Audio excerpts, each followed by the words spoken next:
We know that if we were to stop talking, which is not likely, and ask you to give us a list of things that you desire, we know that you could. We know that you could give us a list of things that you desire. We also know that you are wanting more practice in being a vibrational match to those things. So when you started out by talking about how this breakup, which was painful to you, set you off on a spiritual quest or a spiritual journey, we know that what you mean by that is that you want to do a more deliberate job of offering your vibration in the direction of what you want instead of in the vibration of what you've got. The thing that we want to say to all of you in a way that you can hear it as if volume would make a difference, it doesn't, is that if you could get to this place in a week or 2 or 3 or 4 or 5 or a month or 2 or 3 or 4, 3 months, 3 months, if you could for 3 months set the subject of relationship aside, the subject of relationship with another human aside, and if you could focus only upon your mood and attitude about all other subjects, so that you could enhance the relationship that you already have with your inner being. You're such a sensitive person, and that's such a good thing. But the reason that you would describe yourself as sensitive is because you hurt yourself often with your own thoughts about things. It doesn't matter what somebody else thinks. It only matters what you think about what you think they're thinking about. You're the only one who can plunk those trains in opposition, you see. So we want to pronounce to you in a very bold and loud way, nothing's gone wrong. Nothing went wrong except you had a clarifying experience, because things are always working out for you. We wanted to jump in the opening words that you were offering and say to you, this is the best thing that has ever happened to you, because moving down that road was going against so many things that we know are in your vortex. Your inner being is not going to encourage you toward a relationship of any kind, whether it's a very fast one or a very long one, that is not in vibrational harmony with who you really are and what you really want. But you know what happens? Sometimes absence of a relationship makes you think that presence of any relationship is a good thing. And that's just not true. Did you hear what we said? Well, we'll tell you what we really mean. You think, oh, any relationship's better than no relationship.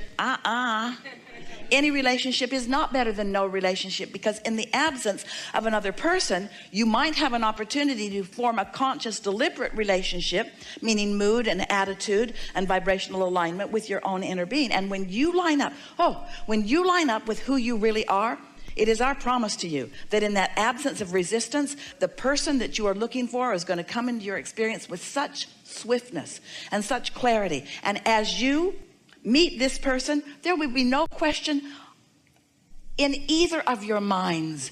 You won't be playing those games. You won't be testing each other. You won't be dragging up the past. You won't be trying to get somebody to make promises that they're not ready to make. They will already have gestated, and they will already be at the point of alignment for you, you see. Do you understand how this vibrational reality works? With everything that you've been living, and it's been enough. We're not saying that you need more data to collect in order to create the perfect relationship. You've already created it, and that relationship exists in your vibrational reality. But you are nowhere near, and we don't want to be harsh, because almost everybody, we would be saying the same thing to them about so many things that they want. You're nowhere near being a vibrational match to what you want. You are so often not a vibrational match to what you want. And then what you don't want, which you are a vibrational match to, keeps coming. Do you know most people are more of a vibrational match to doubt in relationships than they are to living happily ever after? And so you get some of what you want and some of what you don't want, and some of what you want and some of what you don't want. And then you say, you need to be different, because I'm getting some of what I want and some of what I don't want. I need somebody who'll just give me what I want, but I keep getting what I want and what I don't want. So you need to be different. And we say, nobody can be different than what you're outputting.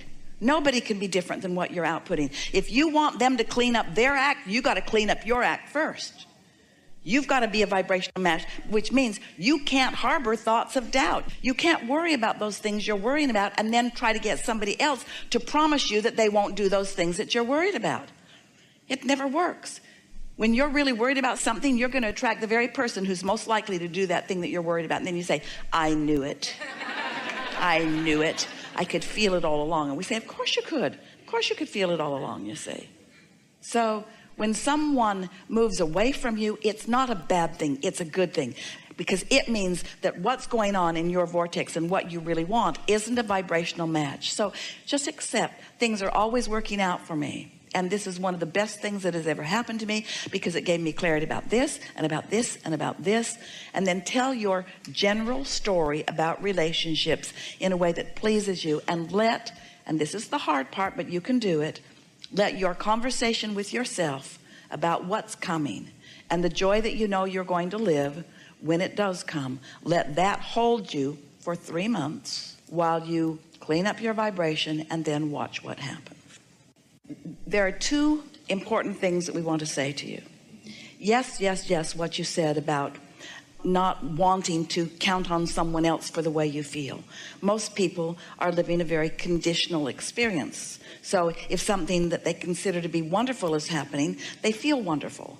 But if something happens that feels disappointed, like not being able to control the desire of another person, then sometimes it feels like you don't have control over the way you feel. And certainly that's natural. We're going to sort that out in just a minute. But we don't want you to jump there so quickly, because it's an important process to have experiences in order to really ascertain what it is that you do want. Because while we know you all believe that you are ready right now to make a very clear statement of desire about many, many things, you could say, we know you believe it, that I know exactly how much money I want to make. We know that you believe that. We also know that your life experience is going to continue to expand, and that right now you don't know what you're going to want forevermore. You don't know where you're going to want to live forevermore. You only know from where you stand what you think would be an improvement to where you are. You are such evolving beings. The whole nature of evolution is about being where you are, and from where you are, getting a new vantage point. So we're going to give it to you just like this. Here you are standing, sifting and sorting, and a rocket of desire shoots out of you. And the rocket of desire feels weird in the beginning because you're not used to it.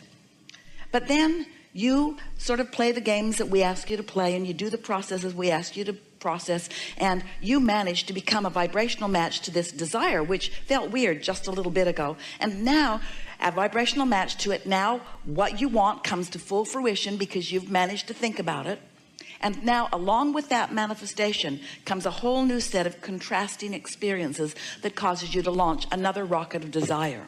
This is especially true relative to relationships, especially true relative to those significant relationships. Sometimes you've lived something that has been absence of something that you really wanted. So you launched a strong rocket of desire, and that rocket of desire is disproportionate to other things that matter too.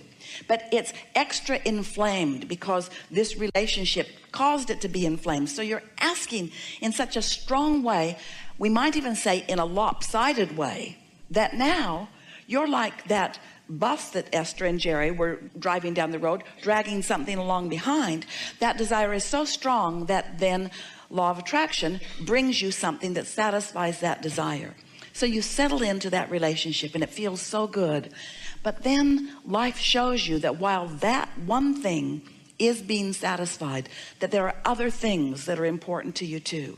And you launch those rockets of desires. And so it takes a lot of exposure to life and exposure to experiences in order for you to create this wonderful desire, this vibrational desire. We called it a vibrational reality. We called it the vortex of creation. This launching of these rockets, it takes a lot of experience because words don't teach. You could sit with your mother or with a mentor and they could say, from my experience, this is what you want in a mate. Here's the list. Took me years to come to this conclusion, and a lot of it after I was unhappily married for 30 years, they'll tell you. But this is the list that you want. Here's the list of things you want. You would not let anybody give you that list. It's only life experience that gives you that list. But we want you to know it's not acquiring the list that keeps you from living happily ever after earlier in your life experience. It's not being a vibrational match to the list that you've gathered. We want you to realize that you want someone who is nice, someone who's considerate, someone who cares about you, someone who cares about himself also. You want someone who is easy to be with. You want someone who's energetic and alive. You want someone who gets up and greets the day happily. You want someone who rises easily to feeling good. You want someone who is critical hardly ever at all. You don't want someone who's a doormat. You don't want someone who will do anything that you ask them to do. You want someone who's a thinking person. You want someone who's had some life experience. You want someone who's eager about life. You want someone who dresses well and who likes money and who likes nice things and who drives a nice car. There are lots of things that over lifetime you have gathered, but most of all, you want someone who is intuitive enough to know when they are in alignment and when they are not in alignment. You want someone who understands that they create their own reality and who is willing to take responsibility for their own. You've created a really good list of things that you want, but you are like so many people. You are often not a vibrational match to your own list. So since you've got a mixed bag of vibrations going on, your attraction power is not clean yet. It's not in pure vibrational alignment with what you want, because you put an engine going this way and an engine going this way and an engine going this way and an engine going this way and an engine going this way and an engine going this way. So you've got this vibrational point of attraction going, and of course what you are attracting right now has some of what you want and some of what you don't want, some of what you want in absence of some of what you want. So what we're saying to you, we would not encourage you to want that relationship to turn around when you are still in the process of defining what it is you really want in a relationship. So there was a shift in your expectation is a wonderful concept, because expectation is the marriage between desire and belief. In fact, we could say you get what you expect. It's accurate to say you get what you believe, but it's more poignant to say you get what you expect. So if you want something and you don't expect it, it doesn't come about. But that's why after you've had the experience, quite often somebody who's sat in this hot seat before can come again and again and again and again and again, because they just expect to be there. They know they're going to have a good dialogue and they just expect to be there. And so their expectation equals their point of attraction. You think Abraham is choosing you. You're choosing you. You're choosing you. You're choosing you. We're just the cooperative component. It's the way it is with everything. Everything is that way. There's nothing that is arbitrarily or in some sort of control dictating what happens in your life experience. It's only you. You choose it all. But a lot of times you're not choosing it deliberately.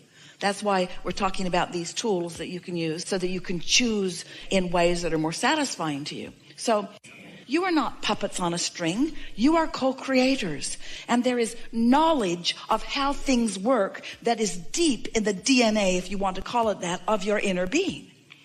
And so here you are out here, little chicks, digging things up and moving through life and coming to new desires and putting desires in the vortex that your inner being then knows about. And as you create a problem, you also create a solution which your inner being focuses upon and then gives you real-time information about how to turn that new thought, so new that it's not even a thought, it's still a vibration, that vibration to a thought and that thought to a thing. Your inner being immediately knows all of that and is feeding that to you real-time. And if you're tuned in, you get the impulse and you know what to do. You don't have to get it from a book. You don't have to go to some sort of school to learn how to satisfy your own quests in life experience, you see. Do you like that story? Yes. Do you like understanding who you really are? Do you like understanding how it works?